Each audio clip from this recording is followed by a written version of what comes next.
Intel and AMD, I don't think these two like each other very much. They are the two parts of one of the biggest business rivalries out there. When it comes to microprocessors, it's hard to name anyone who truly compares to Intel in terms of size and significance to the industry, but I'd say AMD is the closest there is. That's been the case for decades now, and since they combine for such a large portion of that market, they've been conflicting with each other. As far as size, like I said, how do you even compare to Intel? They simply dominate the industry. AMD has had the more modest beginning, starting with $100,000 in capital as opposed to Intel's $3 million, and it's the same way today. Intel is the real deal in that they're one of the biggest companies out there. As of 1999, they're one of the 30 companies that make up the Dow Jones. They're always ranked near the top of the Fortune 500 list, whereas AMD tends to be ranked toward the bottom, if they make it on the list at all. When looking at their revenue, I mean, it's really not much of a comparison. Intel is not only considerably higher, they're still growing at a faster rate. The same thing goes for their income, but I should point out that the recent years have been much better for AMD. Now, as far as the actual products they put out, if it were a contest over the years, I think it's safe to say that Intel has scored far more points. Not to disrespect AMD, it hasn't been a complete shutout. Starting in the year 2000, some of their Athlon processors were considered to be better and cheaper than the Pentium line that Intel was selling. Most of the last decade for AMD has not been the best, but more recently, they've made some big changes that has resulted in the AMD Ryzen processor that once again is thought to be very competitive. Most of the reviews that I've watched tend to prefer it over Intel. Maybe it's the start of something big for them, but they're going to have to make up a lot of ground if they want to catch up to Intel, and I just can't imagine that happening anytime soon. With a few isolated exceptions, Intel has generally been the more respected brand. I say they don't like each other very much because there have been multiple multi-million-dollar lawsuits between them. They've each suffered from price wars, but they have helped each other too. I want to talk about all of it while highlighting some of the major similarities and differences between Intel and AMD. There were some amazing things happening in business and technology that led to the start of Intel. It was sort of like a chain of world-changing events. First off, in 1947, William Shockley was part of the team over at AT&T's Bell Labs that are credited with inventing the transistor. A transistor is one of these things. How it actually works and what it does can be tricky, but this little thing is thought to be one of the most important inventions of all time. Without it, all of our electronics would be these huge, cumbersome devices that required all these vacuum tubes. Well, in the 1950s, a few years after his invention, William Shockley became upset with Bell Labs and was able to find funding that allowed him to quit and start his own lab that would research and produce these transistors. Then, a very similar thing happened over there, when 8 of Shockley's employees became upset with his management and quit so they can form their own company called Fairchild Semiconductor Corporation, again, with the intention of producing these transistors. I know it's hard to believe this, but a very similar thing happened again. See, 2 of the 8 people who made the transition to Fairchild were Robert Noyce and Gordon Moore, and now, in 1968,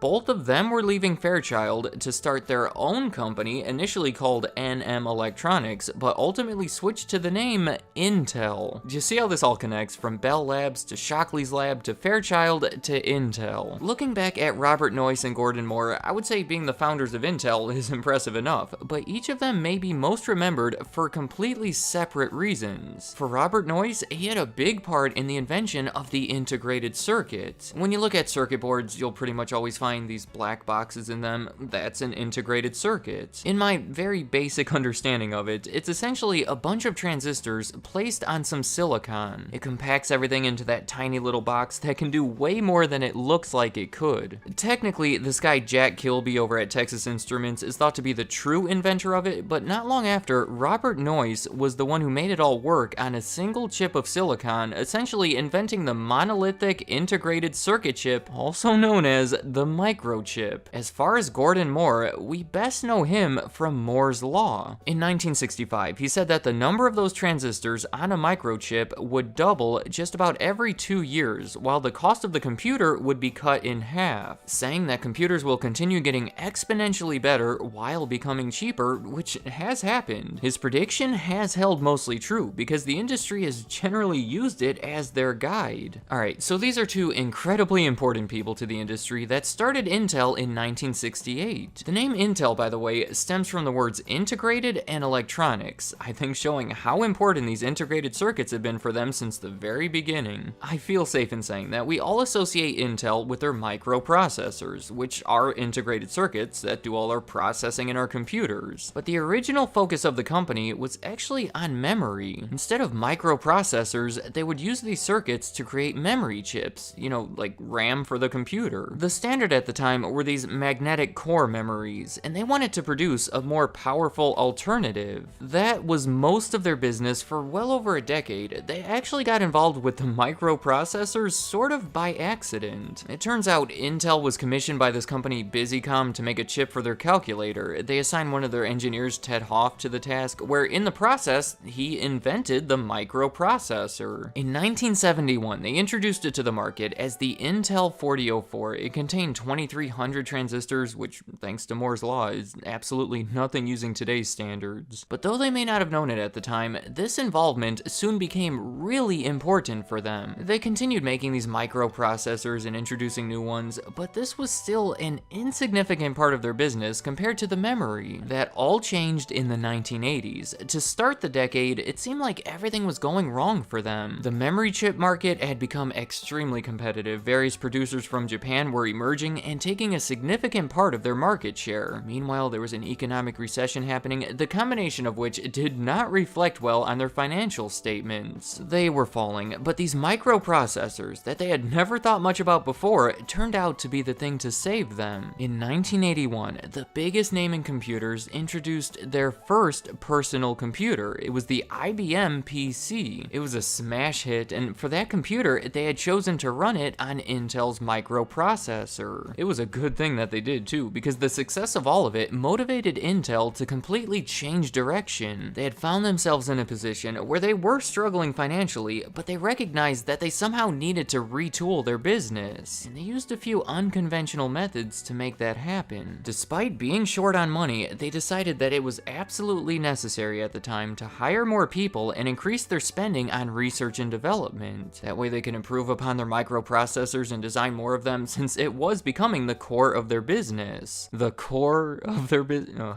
To fund all of that, they asked their salaried employees to work additional hours for no extra pay, many of which weren't too upset about it because they believed in the direction they were headed. But the bigger impact was the fact that IBM themselves bought 20% of Intel's stock. That was good for Intel because it gave the much more powerful IBM a bigger stake in their success or failure, and it gave them hundreds of millions of dollars to work with. I don't think I even have to say the plan was successful. It essentially saved the company and put Intel on the track to become the biggest producer of microprocessors of all time. By 1985, they had discontinued their memory operations altogether, and by 1987, IBM had sold all of their Intel stock for almost twice the price that they had bought it for. And then Intel continued along this path, designing some of the most powerful chips on the market that were used in some of the most popular computers. In the 1990s, they started their famous Intel Inside commercials, which was their way of marketing more directly to the consumer. They made people want to buy a computer that had an Intel processor inside of it. By the end of that decade, they had over an 80% share in that market. A few stumbles and rough patches along the way, but they've continued to grow considerably over the past few decades. Now, looking back at AMD, it's not a completely different story. Believe it or not, they actually branched off from that same chain. It was started 1 year after Intel, also by a group of engineers that had separated from Fairchild. I should say that it's a common practice in the industry for their customers to want to get their chips from two separate producers. processors. These little chips, I know I can't get over their size, are typically such an important part of their product that they don't want to be too reliant on a single producer. If something goes wrong, they want to have a backup source. Well, in the early years of AMD, they served mainly as that second source. They did have a reputation of making their chips really well, so that first source would have a reason to choose them as that second source. But up until, I guess, the 1990s, they weren't really known for making their own original stuff. Famously, in 1982, when IBM was basically the life raft that Intel was clinging onto, it was IBM's policy that they needed to get their chips from two different sources. Since Intel needed this deal to happen, and since AMD was considered one of the best when it came to being a second source producer, the two made this technology exchange agreement to make it happen. That right there may be the biggest example of them helping each other. They had worked with each other under similar agreements going back 6 years before that, but this one stepped things up to a new level, and it actually seemed to create a lot of issues between them. I look at this as kind of like when your mom forces you to bring your little brother to the mall with you, but then once you get there, you just abandon him and hang out with your friends. I say that because a few years later, with Intel's 386 chip, they weren't too willing to let AMD make it. AMD responded by reverse engineering it and putting out their own version. Both of these actions led to lengthy lawsuits against each other that eventually made it to the Supreme Court and were ruled in favor of AMD. That was not the end of the lawsuits. Without detailing them too much, the main theme seems to be that Intel claims that AMD is infringing on their copyrights and making something that they shouldn't be. And then AMD would say that Intel is not competing fairly. They're doing these shady things to create a monopoly over the industry. Probably the biggest one of those came to an end in 2009 when Intel agreed to pay AMD $1.25 billion to settle a 5-year-long antitrust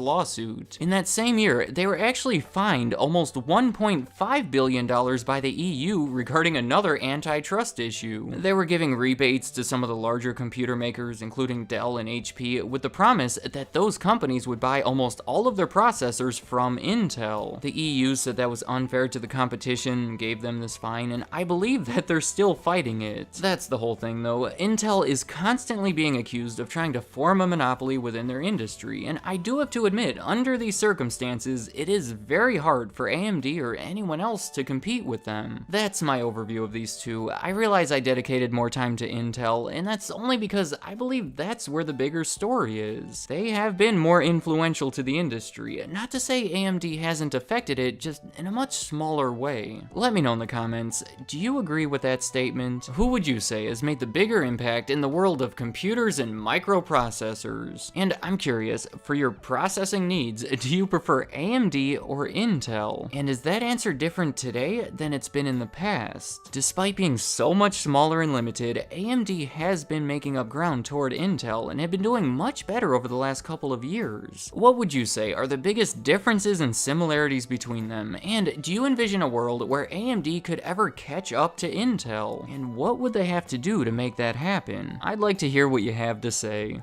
Thank you for watching.